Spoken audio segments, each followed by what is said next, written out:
Bienvenidos a la mesa de los observadores por la pantalla de Azteca Guate. Vamos a tratar hoy un tema interesante, el Parlamento Centroamericano, los desafíos, los retos, la misión y por qué nace este Parlamento y cuál es el desempeño que ha llevado hasta la fecha. Nos acompaña Yahir Danroy, él es politólogo, investigador del Centro de Investigaciones de la Universidad de San Carlos, también el actual presidente del Parlamento Centroamericano, el diputado Armando Bardales Paz y licenciado José Eduardo Valdizán.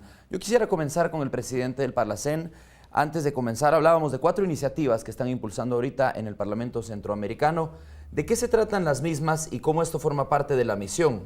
¿Cómo esto complementa el objetivo con el que nace el Parlacén? Bueno, primero quiero saludar al pueblo de Guatemala y de Centroamérica a través de su gustado programa.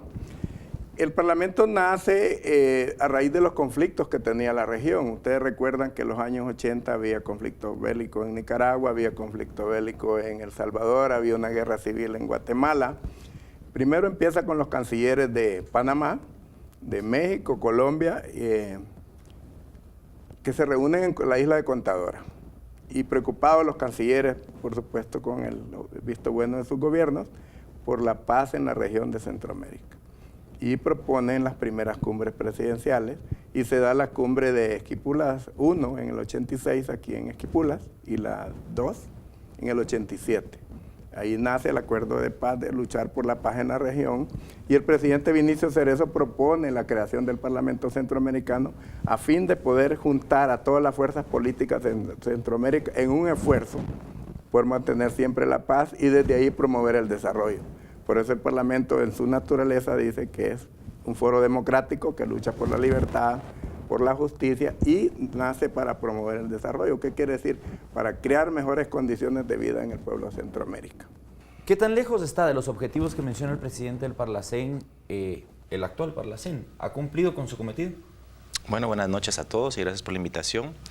El Parlamento Centroamericano nace, tal y como lo decía el licenciado Bardales, como una iniciativa para buscar la integración centroamericana, la integración política y dar paso a una integración económica que ya es caída desde el fracaso del mercado común centroamericano. El gran problema que se ha presentado con el Parlacén va más allá de su deber ser. El gran problema que se ha presentado con el Parlacén gira en torno al tema de la legitimidad que éste ha tenido con respecto a los ciudadanos centroamericanos.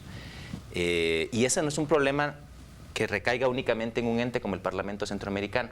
O sea, es algo que se repite constantemente en todos los parlamentos y no solo pasa en Guatemala, no solo pasa en Centroamérica, pasa en América del Sur, pasa en Estados Unidos, pasa en Europa y es como las autoridades, en este caso las autoridades parlamentarias, tienen algunas falencias en cuanto a interacción con su ciudadanía. Entonces, cuando la ciudadanía no se siente partícipe en la toma de decisiones, y recordemos que un parlamento tiene 2 funciones fundamentales. Una es la representación, ¿sí? Hay una representación política de las personas para la toma de decisiones políticas. Y 2 es la legislación. Y en este caso, por naturaleza, el Parlamento Centroamericano tiene atadas las manos en cuanto a legislación propiamente para la región. ¿Por qué? Porque eso le compete a cada uno de los Estados miembros por soberanía nacional. Entonces, el Parlamento como tal tiene buenas intenciones, pero carece de ciertas herramientas para tener una capacidad mucho más directa en cuanto a brindarnos resultados para la región centroamericana.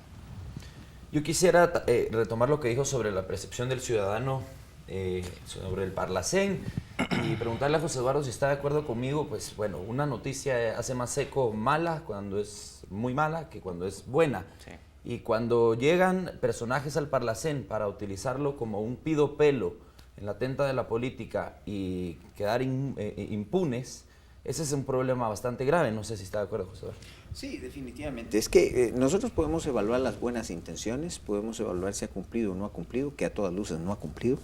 El problema está en que el Parlacén se desprestigia día a día por muchísimos de los elementos que llegan ahí constantemente. Eso ya es una carga mediática terrible. Podríamos mencionar miles de ejemplos. La verdad es que las uniones de los países se dan de manera económica primero, porque son los intereses legítimos los de los ciudadanos los que hacen que los pueblos se unan. primero fue la Comunidad Económica Europea y luego el Parlamento Europeo, no al revés, no al revés. Porque son los intereses de las personas de transitar libremente, de comerciar libremente. Y en ese sentido, tal vez El Salvador, Honduras y Guatemala son los más cercanos a ellos, los que podrían estar más cercanos a ellos. Y sin embargo, yo recuerdo que cuando fue presidente, el actual alcalde, resulta que llegó, hicieron una declaración en Honduras justamente, en donde declaraban la unión política, así dijeron los presidentes de los tres países, la unión política. Una declaración que se perdió en la historia, pero que tenía un peso enorme. ¿Y qué pasó? Pues no pasó nada. Porque la verdad es que la trascendencia de esto deviene de la importancia económica, de realmente abrir barreras. Ahora, el Parlamento Centroamericano no está haciendo eso.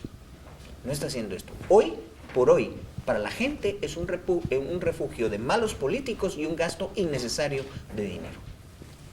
¿Qué quiere decir el presidente? Quiero estar un poquito en desacuerdo con él. El mercado común centroamericano fue el que fracasó porque solo se pensó en la unidad económica.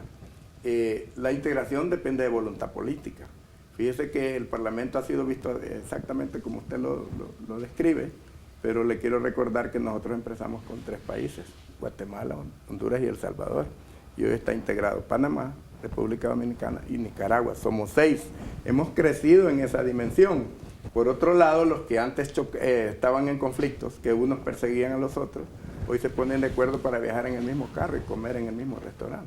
O sea que hemos alcanzado un poco la paz en la región. Y la cumbre que acaba de pasar en Panamá demuestra que en América el único conflicto armado que existe y que se está buscando los acuerdos es Colombia. O sea, la región está en paz. Ahora, también no estoy muy de acuerdo con usted en el sentido que ha sido como refugio, así lo ve la gente, y tal vez porque el Parlamento no ha hecho las publicaciones necesarias. Ustedes ven que ahorita hay un presidente cuestionado, pero hay 4 incorporados, 3 de ellos no tienen problema. Así puede aparecer cualquier otro diputado con problemas y la justicia puede actuar libremente. El Parlamento no es obstáculo para que alguien que tiene un problema jurídico legal pueda ser juzgado. Nunca lo ha sido. Al grado que hace unos años, que yo no estaba incorporado, pero se le facilitó para que el expresidente de Nicaragua fuera juzgado y fue juzgado ahí en Nicaragua. Lo que nos falta es, como decía el licenciado, las facultades vinculantes que necesitamos para que los temas que son propuestos por nosotros tengan la obligación los congresos y asambleas de discutirlos y aprobarlos y probarlos, ¿verdad? Porque ese es el ejercicio parlamentario. Yo le quisiera preguntar a Yahir, perdón, presidente, en cuanto a la percepción de refugio de políticos que pues están mal vistos por la población, ¿de alguna manera le podemos dar el beneficio de la duda al Parlacén por ser tan joven? Debido a que es un proceso bastante largo el de integración, si lo hemos visto en otras partes del mundo, o sí se está decayendo y va a ser un parlamento fallido en algún momento. Yo creo que uno de los puntos fundamentales en el tema de los expresidentes que en automático adquieren la categoría de diputados al Parlamento Centroamericano, sí es una cuestión que debería de ser revisada. ¿Por qué? Porque no es una elección por parte de los ciudadanos el que tanto el presidente y el vicepresidente adquieran una diputación en el Parlamento Centroamericano. No son sujetos de un proceso de elección, ¿ya? Eso es como cuando acá en Guatemala tuvimos el problema con una primera dama que se creía más presidenta que el presidente. Entonces, a ella nadie la eligió y sin embargo tenía funciones eminentemente presidenciales. Entonces, el punto es ese. A los presidentes y a los vicepresidentes no se les está eligiendo. Prácticamente hay una designación legal que los incorpora al Parlamento Centroamericano únicamente, y cosa que debería de revisarse. Y ese ha sido uno de los argumentos, por ejemplo, que ha presentado Costa Rica y lo presentó Panamá en su momento cuando Panamá quiso desvincularse del Parlacén. Y hay 3 cosas fundamentales. Uno es que los expresidentes y los exvicepresidentes no se incorporen al Parlacén, y otro es revisar también los costos de mantenimiento y los altos salarios que se pagan en el Parlamento Centroamericano. Porque esa es otra de las cosas que lloran sangre, porque hablar de que en Guatemala o en Centroamérica ya no existen conflictos armados internos y que por lo tanto hoy vivimos en paz, es bastante relativo. O sea, nosotros nos ponemos a revisar las cifras de muertos que tenemos en Guatemala, en El Salvador, y esa percepción es una gran mentira, porque En percepción se dice todo y no se dice nada. Entonces, al final de cuentas, uno sabe que si hoy salgo a la calle y quiero caminar a las 10 de la noche, lo más probable es que me roben. O sea, tengo altas probabilidades de que eso pase. Y más en una zona fronteriza en Centroamérica son muy peligrosas. Correcto, las zonas fronterizas prácticamente son espacios porosos, ¿sí? O sea, tú te puedes pasar de El Salvador a Honduras en diversos espacios donde nadie te está diciendo nada, no hay mecanismos de control. Yo viví un tiempo en México, a mí me llamaba la atención, por ejemplo, cómo se da el acceso de México para Guatemala, y de México para Guatemala se puede entrar cualquier cosa que nadie lo revisa a uno, pero si uno intenta hacer eso de Guatemala para México, los controles son altos, ¿ya? Entonces creo que sí hay que hacer un proceso de revisión en el asunto y ser un poquito más críticos y tampoco llegar al punto de decir, bueno, porque hoy los diputados de diversos países o porque hay 3 bloques, uno de izquierda, uno de centro y derecha, y todos comemos chicharrones al mediodía, entonces todos estamos en paz y hemos mejorado las relaciones centroamericanas. Por favor, eso no es así. Creo que sí tenemos que ser un poquito más críticos en el asunto y revisar que las relaciones políticas y económicas en Centroamérica han sido históricamente tensas, y por eso es que la Federación Centroamericana duró tan poco, porque acá lo que teníamos eran intereses muy concretos en Guatemala, con la República de los Altos, con Guatemala, con San Salvador, digamos, exacto, con Honduras, teníamos Tegucigalpa, San Pedro Sula, las capitanías. Sí, todas las bueno, la capitanía era Guatemala, pero todos estos espacios estaban peleando quién tenía el control del comercio, ¿ya? Y no les interesaba negociar más allá de esto. Y recordémonos que un Estado crece tanto en función de tiene capacidades de control de ese Estado. Y en el caso guatemalteco sabemos por qué perdimos, por ejemplo, la región del Soconusco. No teníamos capacidad de control de nada. Y hoy cada vez más el Estado de Guatemala, que es el que yo conozco a perfección, sigue perdiendo más territorio. Fíjese que... Perdón, presidente, tenemos que ir a una pausa por cuestión de tiempo, pero sigue la discusión sobre la existencia del Parlamento Centroamericano, sus retos y en un año electoral. ¿Esto está en la agenda de quienes pretenden ser presidentes del país? No lo sabemos. Regresamos en Los Observadores. No se mueva, sea parte de esta mesa.